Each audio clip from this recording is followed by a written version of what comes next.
Welcome back, everybody. This is JenSandwiches, here to take another bite out of Zombie Exodus. I know it's been a while, but things got a little crazy. You know, it was Thanksgiving, and a lot of people celebrate that, so I had to do family stuff, and then, I don't know, it got hectic. But I'm back now. I swear, I'm back now. I believe we just entered a new chapter, and we met up with our sister and her friend, Heather. So, yeah, and then we're about to meet up with Heather's brother. I think they discussed that in the last one. Alright, anyway. Heather shows you to a spare bedroom upstairs. She is a bit younger than Emma, and the two could pass as sisters. She wears her hair down today, and her bright green eyes catch light from any angle. She spent the last half hour bouncing around the kitchen, pouring out every detail of the last 24 hours, while Emma cleaned the kitchen, adding in only a word or two at each pause in Heather's verbal stream. Emma is naturally thin, with wavy brown locks, which often cover her dark brown eyes. Her tight smile hides true emotion. She mutters under her breath and stares into nowhere each time you glance over. Any time you gaze at Heather, she looks away. The second-floor windows are boarded with heavy curtains pulled across, with candles placed around the ledges, as if decorated by a funeral director. There is an indescribable comfort to the room. Though hell is raging outside, you feel safe inside and fall asleep in minutes. You gunfire. Waves of light blind your eyes. You sit up, and as your eyes adjust to the light, you become aware that the area has changed. Square cement room with huge hanging lights, rows of small metal doors across two walls, and metal tables with bodies lying on them with white sheets over their heads. Your vision is hazy and distant, like peering through a zoomed-out lens. You are naked under a white sheet, and your skin is pale yellow and cool to the touch. You check your body and find no marks or bites. You stand. You flinch as your bare feet hit the freezing floor. Under the table, you spot several objects lying on the ground. You have a feeling that you can only take one, so you choose. A flamethrower, because who wouldn't pick that one? You lift the flamethrower and carry it in both hands. It is attached to a canister of fuel, which you sling over your shoulder. Once you take the weapon, you are jarred by the sound of sliding metal and notice an open doorway behind you. Stepping into the hallway, you are surrounded by a white cloud of fog, but as you walk, the fog dissipates, and the hallway extends farther than you can see. Your arms itch, and green freckles appear over your arms. As you scratch at them, they move around like tiny insects, evading your fingertips. This is when you realize you're dreaming. That's interesting, because I remember that, but I don't remember getting to walk around. Like, I remember the dream, but I don't know. Does anybody else remember that, or is that different? Anyway. You were startled awake and open your eyes. Emma stands above you. Ramalama God damn it. Why do I do this to myself? Ramalama ding dong, you were having a nightmare. You blink several times and rub your eyes. Emma's cool hands press against your forehead and cheek. It's 6 o'clock, and we better get going soon. Heather's brother wants us there by mid-afternoon. We have breakfast ready. Where are we going anyway? You ask, and sit on the edge of the bed. The military is keeping everyone inside the city, but that's where the largest zombie population is. They're trying to quarantine us. If we stay here, we're dead. Tom has some location outside the city, and the only way out is by boat. The government can't keep watch over the ocean as easily as highways and bridges. You nod. Take a few minutes, but be quick. We're almost done packing, Emma says. At least I am. Heather, not so much. You get out of bed and wash up in the bathroom. A fresh set of clothes has been set out for you. Jeans, t-shirt, leather jacket, and baseball cap. You put on the clothes, grab your gear, and head downstairs. Another picture. I remember this one, though. In the living room, Emma and Heather are packing items and provisions in knapsacks and suitcases. They have 5 bags apiece and seem dressed and set to go. Emma looks ready for battle in camouflage pants, a tank top, and camouflage jacket with her brown hair back in a crisp ponytail. Heather wears a tank top and tight shorts. I've got clothes in these 2 bags, food in this bag, and stuff for Ramalama Ding Dong in these 2, Emma says.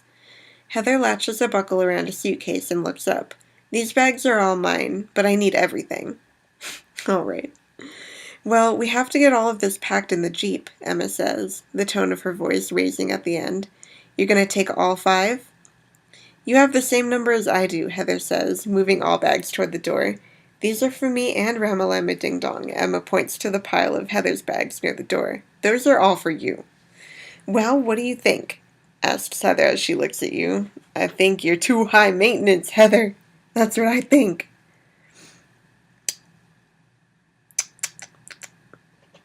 Yeah, the first one. We should each take essentials and weapons only. Traveling light is best, so we take some clothes, some provisions, and carry our weapons. Both women frown, but agree with your approach. You step to a window and move a curtain just enough to peek out. Several zombies are in plain view on the street, wandering around, searching. All have amorphous green lesions over dark yellow skin. They wander aimlessly, arms down or outstretched. You count 3 within 40 feet of the house. Heather, you should change. We're getting ready to go soon, says Emma. Change into what? I'm wearing this, you lunatic, Heather says sarcastically. She's mean. She smooths out her white t-shirt and pulls up the edge of her shorts to make them seem longer. You can't wear that. You look ridiculous. It's hot out there, and I'm not going to sweat my ass off being chased by the undead. Clothes protect you from the zombies, says Emma. Yeah, because zombies won't see through your amazing camouflage disguise. Heather rolls her eyes and checks one of her bags by the door. God. Emma shrugs and shoves the last bit of clothing into a black duffel bag. She scrunches her mouth, as she always does when she's angry. Do we have a plan for getting outside? You ask.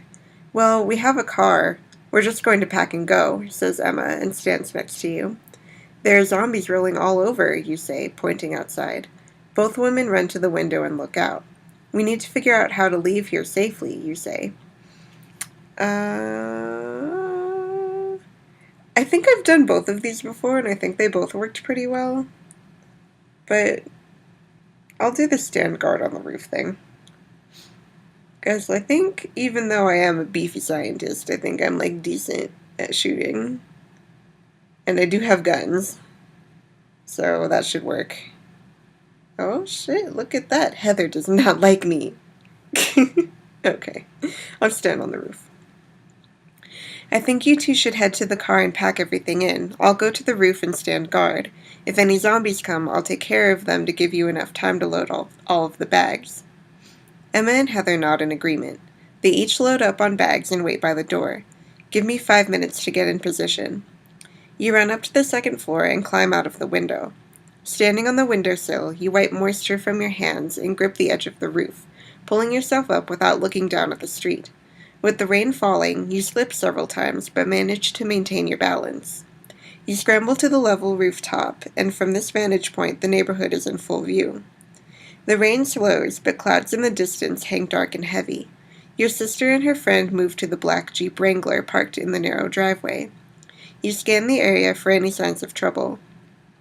Several zombies roam the north side of the street, over a dozen houses away from Heather's house, but you still recognize their staggered walk. To the south, the street is clear.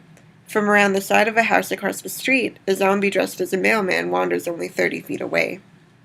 Emma heads to the driver's side door and pops it open, while Heather swings up the back hatch. Little noise is made, the hissing of the back door hydraulics, the clicking of locks, the stamping of feet across pavement. As you watch the zombie mailman, you spot the neighbor's door open, and a black woman in a bathrobe bursts from the home. She wears her undeath well, with cracked and bruised skin, erratic movements, and long bulging brown veins throughout her face and arms. The infection has lightened her dark brown skin and elongated her feet such that blue, fluffy slippers bulge. Her bathrobe has slipped open, revealing soiled pajamas. She turns to Heather in a slow arc and sprints toward her. Heather faces away from the zombie and does not notice the imminent threat. I'm gonna use my assault rifle, I guess. You wait until the zombie neighbor is close, then aim and fire. Her right leg twists from the shot, exposing purplish muscle beneath. A spray of blood darkens the pavement, and the zombie falls to the ground. Heather spins toward the zombie, moves to the front of the Jeep, and draws her pistol, hands shaking. The zombie's head lifts, and she snarls at you with a mouth of hooked brown teeth. You fire again and send a bullet into her open mouth and out the base of her skull in an explosion of bone shards and dark matter. She collapses face first onto the sidewalk. Emma and Heather pack the Jeep, and only a few bags remain on the ground. Having little to pack makes loading the car a breeze. You have probably avoided more trouble by the decision to restrict the number of bags. Emma and Heather are close to completing the packing of the car, so you climb back into the house through the second-story window. You rush downstairs and out the front to rejoin your sister and her friend. Wow, that was pretty simple. That was nice. You help with the rest of the packing as more zombies appear down the street. All of the bags fit into the back row of seats with some in the hatch. Heather gets in the back as well. Emma hops in the passenger side, and you take the driver's seat. You start the car and speed down the street, cutting the silence with the engine's roar. In the rearview mirror, several zombies chase after the car, their horrific bodies shrinking as you gain distance. You head around the block and drive down a two-lane avenue with a mix of houses and commercial stores lining each side. The area is devoid of any activity, and the only sound is the low rumble of thunder high overhead, a warning of weather's fury. Cars are scattered across the road, some damaged from accidents, others by gunfire or zombie attacks. You maneuver the Jeep around them and creep through to ensure safety. Luckily, no zombies are around. "So, where are we going?" you ask. "You know the old fishing dock down by the warehouse district, Miller's Dock?" asks Emma. "I'm kind of new in the city, haven't been fishing much." Emma takes out her smartphone, and you hear an automated female voice. "What location do you want to travel to?" "My phone's GPS can get us right to the spot," Emma says. "Don't we have a map?" you ask. "I have my phone," Emma says, holding it up and waving it in your face. "But if the phone stops working, a map will help," you add. Emma puts the phone down and glares at you with one of her "I know you idiot" looks. "Sorry," you say. Heather provides the address, and the GPS calculates several routes. "Carlson Bridge is the most direct way," Emma says. "Yeah, but lots of people use that bridge, and maybe it is best to avoid what is probably a complete mess over there. I imagine people fleeing the city and driving like animals. Let's just do the tunnel. Not many people know of it, at least not out-of-towners. No offense, Ramalama Ding Dong. It will probably be clear of cars," says Heather. "You want to take an underground tunnel that goes under a river?" asks Emma. "Well, it's not like 48 hours have gone by and the epidemic and the tunnel has collapsed. Stop being a wuss," says Heather. "What about the other route, the expressway? I've taken that way before," you say. "That's not a direct route. We'll have to go south, then take the interstate. It's huge, though, with lots of options if we get stuck and have to take a new route," Emma says. "You're driving, Ramalama Ding Dong. Just pick one," says Heather. Okay, well, I'm pretty sure I've tried the bridge before, and that one is a no-go. I don't know if I've ever tried the tunnel. That might be kind of interesting just to see, but I bet you that one is, like, blocked. But you know what? We'll try it just for funsies.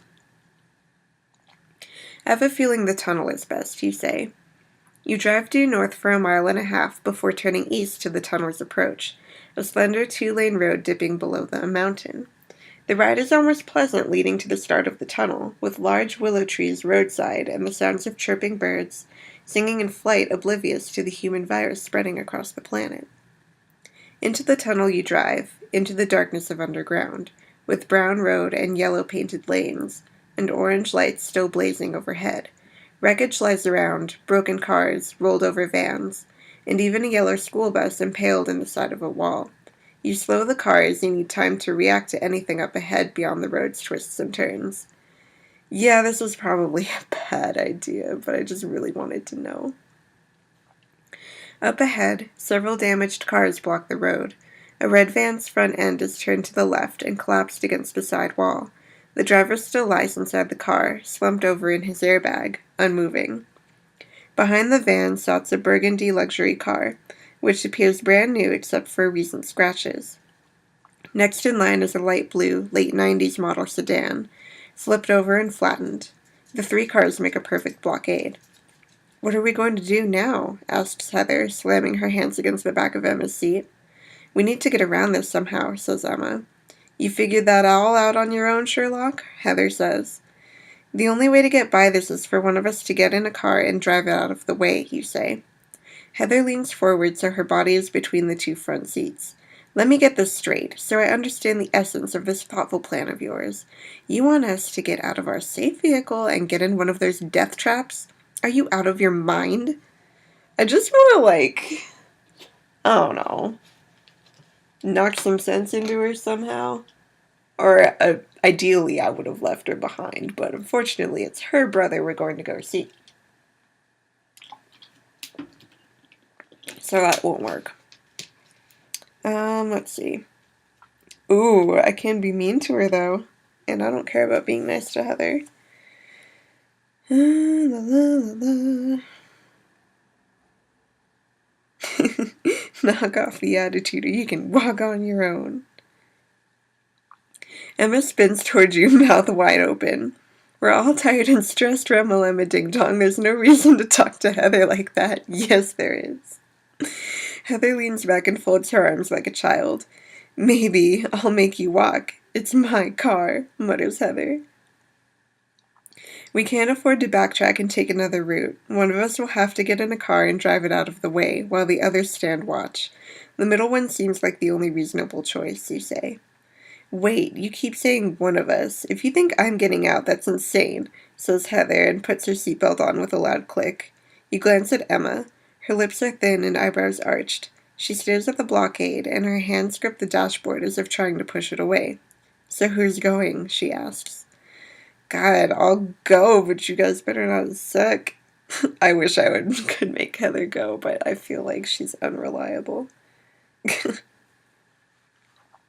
The two women release a heavy sigh. Emma grabs your arm. Remmel, Emma Ding Dong, just be careful. You nod and check your gun to ensure it is loaded and ready. If anything goes wrong, or you even sense a problem, just turn back, Emma says, still holding your forearm. I know, you say and smile to ease her mind. We'll keep a watch out too, so you keep checking back so we can alert you if anything pops up. Emma adds.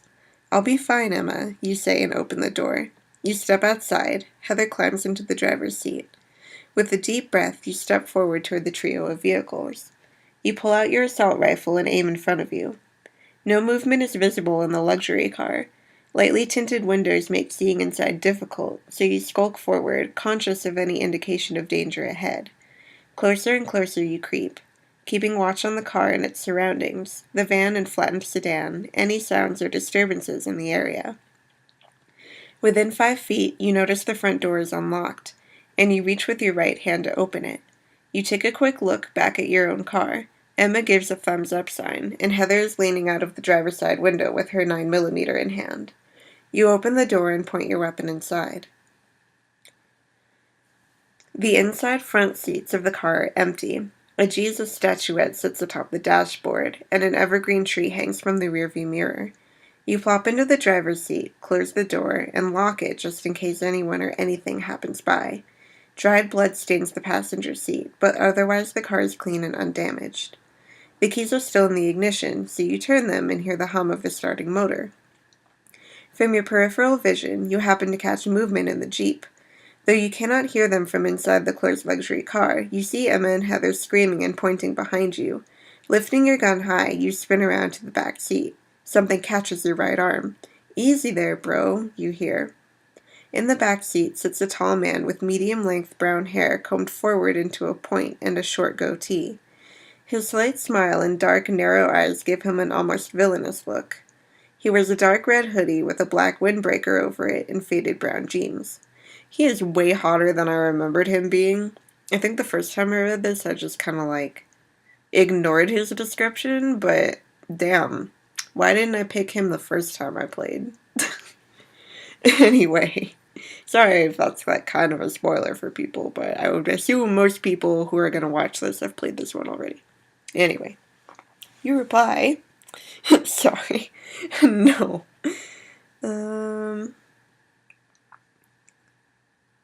Yeah. I don't want any trouble. The man smiles, releases your arm, and raises his hands. Hey, it's all good. This ain't even my car. I was just walking that way and found this ride was open, so I hopped in and fell asleep. When he says, that way, he points in the direction you are trying to go. You lower the gun and give a thumbs up sign back at Emma and Heather.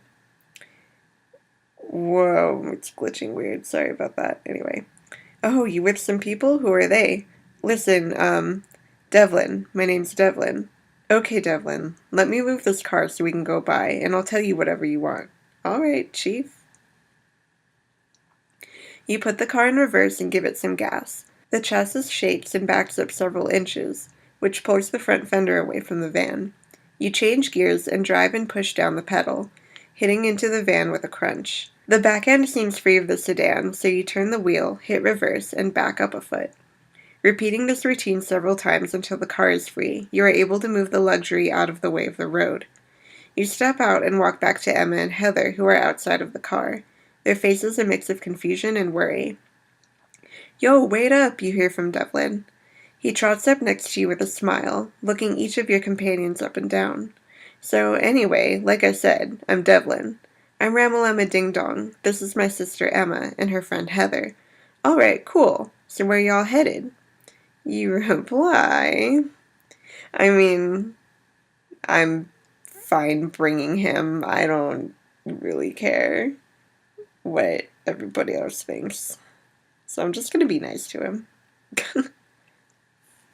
Heather coughs. You look over and she grits her teeth and mouths the words, shut up. Devlin chuckles. Hey, it's all good. You all do your thing. I was just curious, 'cause I'm coming from that way, and it's all gone to hell. Whole city is full of zombs. It's why I'm carrying this. Devlin lifts his hoodie and shows a .357 Magnum inside the belt of his pants. He smiles and looks at Heather. She frowns and folds her arms across her chest. So, anyway, why are you heading to Miller's Dock? I'm just gonna be completely honest with him. 'Cause why not? Wow, for real? Starts Devlin. Well, I guess that's a good idea. Army's got the airports, train stations, and highways on lockdown. From the corner of your eye, you can see Heather glaring at you with the ferocity of a hungry zombie. She cocks her head to the side, indicating she wants to go. A chilling wind picks up in the area. Heather shivers and rubs her arms. You spot Devlin staring her up and down, and as she turns and walks, his eyes follow. We have to get going, Devlin, but it was good to meet you. Good luck. You head into the driver's seat of the Jeep. Emma and Heather resume their spots as well. Devlin struts over and knocks on the driver's side window and gestures for you to put the window down. If he asks, he can't come with us, says Heather, loud enough for you and Emma to hear. You lower the window. Devlin leans in, a thin smile spread across his face. Y'all got room? It's a long way back for me to walk. I don't care. I'm being nice to him. I know, it seems crazy. Just trust me. Cool, thanks, he says, and walks around the car to the back door of the passenger side. Before he enters, Heather leans forward and grabs her shoulder. Are you nuts? We don't know anything about him. Yeah, Ramalama Ding Dong, maybe we should discuss this first, adds Emma. Do you want to reconsider? Nope. There's nothing to discuss. We can't leave him here. Devlin opens the door and sits in the back seat, pushing a few bags away to clear room. His long legs twist to the side in the tight space. The path is clear and takes you directly to the main avenue leading into the warehouse district. Tall, flat buildings deck the sides of the road like tombstones, silent and dark. The overhead clouds spill rain now in heavy bursts, and the swish-slosh of wiper blades mixed with the patter of rain mixes into a humdrum static of sound. You are tired and warm, eyes drooping but still alert due to the knowledge that any moment in this new world may present some sudden challenge with the risk of death. It's the GPS, sorry. Proceed 1/2 of a mile north, then turn left onto Copper Drive, says the robotic voice of the GPS. You look back into the rearview mirror and spot Devlin's eyes aimed behind the driver's seat. You turn your head around for a better view and catch him staring at Heather's legs. I would too, she's wearing short shorts in an apocalypse. Devlin's eyes shoot up. He smiles and says, What's up? I'll ask him what he was looking at. What were you looking at, you ask? Nothing, I'm just stretching my neck, he says, and looks out the right side window. How do you react? I don't care enough about Heather. Oh, look, I did it. Wow, okay. So, you look forward to the road and get ready to make the next turn. And we made it to the next chapter, so that wasn't so bad. That didn't take all that long. So yeah, I'm so sorry there were no episodes the past couple of weeks. It just got crazy busy. And will probably continue to be crazy busy for me, so I can't promise any new ones for next week, but I will try very hard. So yeah, anyway, thank you guys once again for sticking with me. If I don't have a new video, then everybody have a really nice holiday time. If I do see you again, then I'll see you again. So yeah, thank you guys again for sticking with me, and I will see you all later. Bye.